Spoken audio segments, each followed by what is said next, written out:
Hi, it's Dallas Piana from dallaspiana.com. I equip entrepreneurs with marketing strategies to help you grow your business. I live here in Portland, Oregon. So today's topic is on are your marketing strategies, your online marketing strategies being capsized by distractions? And what do I mean by distractions? We all know what distractions are. It could be anything that kind of takes you off your purpose and your focus, and you lose your concentration of what you need to be doing so that you can grow your business online and provide value to your audience.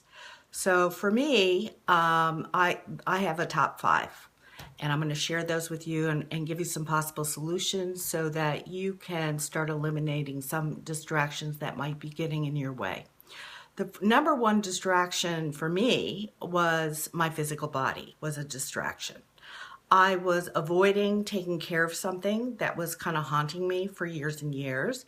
I thought it would go away on its own. I didn't want to see a doctor about it. I didn't want to seek professional advice about it. And, it could be anything.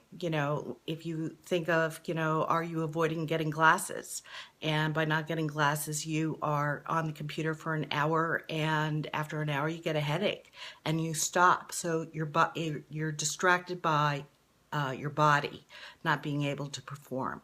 Perhaps you have a pain in your body somewhere, and it is just every day, it just gets in your way. You lose your concentration, you can't produce a result. Maybe you're fatigued and you need to get it checked out. Maybe there's something a professional can do. There are tons of professionals. That's what they're there for, is to help us when our bodies break down, and to seek their help and get some coaching, get some advice, get some treatment, get some healing so that it no longer is a problem. So that would be one. And I'll share with you. Mine was after many, many years, came out of denial and said, I'm hooked on alcohol. And I was sick and tired of not producing my results. I was distracted all day by how I was feeling, kind of hungover the next day with a headache, and my body was achy and crampy, and my life was a mess during the day. I couldn't stay focused.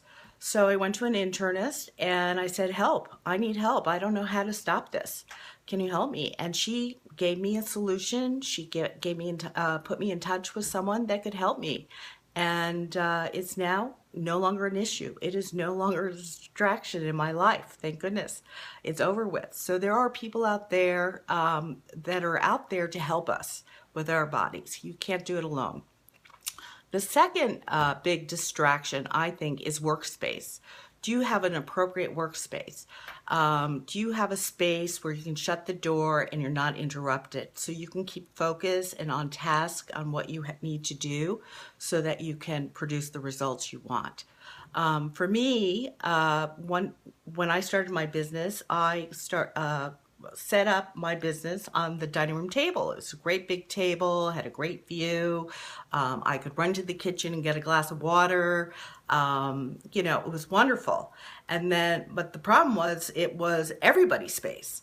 So everyone would come into the kitchen or the dining room throughout the day, especially on weekends. It was like nonstop, or in the evening for a snack. So I was constantly being interrupted, and it was a huge distraction for me. And I was at a point where I was almost blaming everybody else for them coming into my space. And then I realized this is their space. What am I doing in the dining room?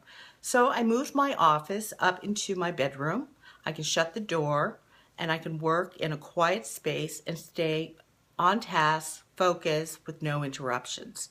So look at your workspace. Is it appropriate for you? Are you getting enough done? Is it quiet enough? The third big distraction for me, and maybe for you too, is I had no plan. You need a plan.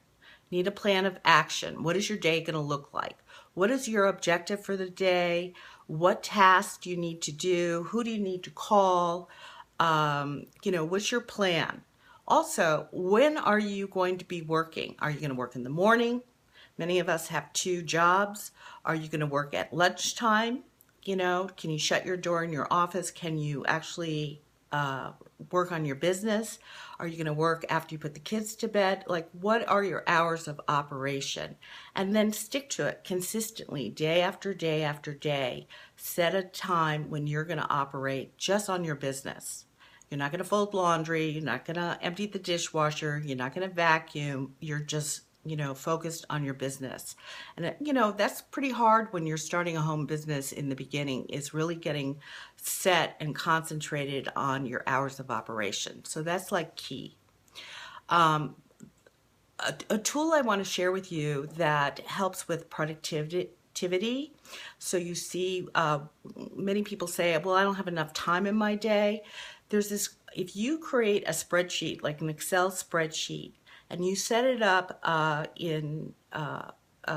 hour, and each hour you create a box for 15-minute intervals. Okay, so now you have 96 boxes that are throughout the day. Okay, print that worksheet, make 30 copies, and for 1 week, just write down, what are you doing every 15 minutes? Okay, just one word to describe what you're doing every 15 minutes. Listen, it doesn't take many days, but you start to see immediately where there are gaps where you're not productive, or where you're spending too much time maybe socializing, or too much time on the phone, or you see that you have, you could increase your productivity if you're commuting, which is a lot of downtime for people if they're commuting a half hour, 45 minutes, an hour by perhaps a bus, a subway, or car. That's a great time to pop in a headset, or turn on your phone and listen to a podcast, a webinar, a TED Talk, even a YouTube video on a skill that you want to learn. I mean, you will see so much time in your day when you're really not productive. So this is like an eye-opener, and I highly recommend it to anybody. On the second week, you can actually start scheduling your plan of action, and then get very much focused and on task, what you need to do. Okay, the fourth distraction that I had, and so many people have, is that they're trying to use too many social media platforms to market their business. They're using too many social media platforms to provide value to their audience. For instance, they're on Twitter, they're on Facebook, they're blogging, they're LinkedIn, they're Instagramming. My recommendation, and this is something I was told by my coach, is choose one marketing strategy to provide value to your audience, to promote to your audience, and master it, okay? So well that you're getting results that you want in that particular area. Once you've mastered that area, you can add on another marketing strategy. Otherwise, you're distracted by everything that's going on all over the place on all these social media platforms. So choose one. If you're a beginner, decide if you want to do Facebook, Instagram. Those are the two hottest right now, or video is super hot right now. If you don't mind being online, on camera, it's fabulous. It's a way to get instant authority, instant credibility. People start to know your personality. They start to connect with you. So choose one that's right for you and just start mastering it. The fifth distraction, which was the big one for me and maybe for you too, is I would hit a wall in my learning. All of a sudden, I needed to do X, Y, Z, and I didn't know how to do a simple task. Maybe I didn't know how to use Google Drive. I didn't know how to do, X, Y, or Z. And I would spend hours trying to figure it out, okay? And I would, search online forever trying to figure out a simple solution to an answer. So what I suggest is you join a community of support.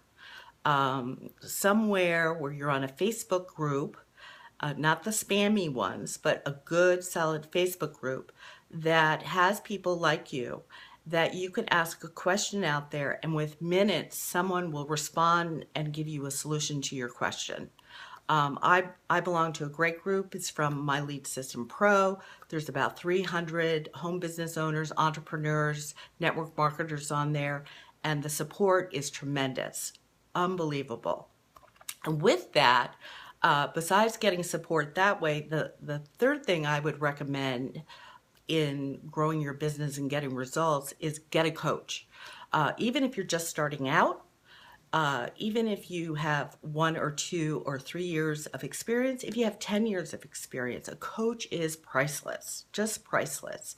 Hire a coach for 3 months. Where are you and where do you want to go? And how can you get there the quickest way? I would recommend get a coach in your industry, someone that has the results that you want, who has already traveled the path that you're on, so knows the pitfalls, knows what to avoid, knows how to focus, where to market, where to go, how to be, all those things. Coach is priceless. So definitely get a coach. It's well worth your time, and will keep you very productive, and your distractions will go away once you have a coach. Also, they help you keep you accountable. You're paying big money generally, much more money than you probably think you should be paying, but it doesn't matter. They're worth it. They hold you very accountable, and you're going to start to see results quickly. So if you want more information on My Lead System Pro support community that I use and the benefits that that program provides, just leave a message in the messages below, or you can private message me, and I'm happy to give you some information about their program.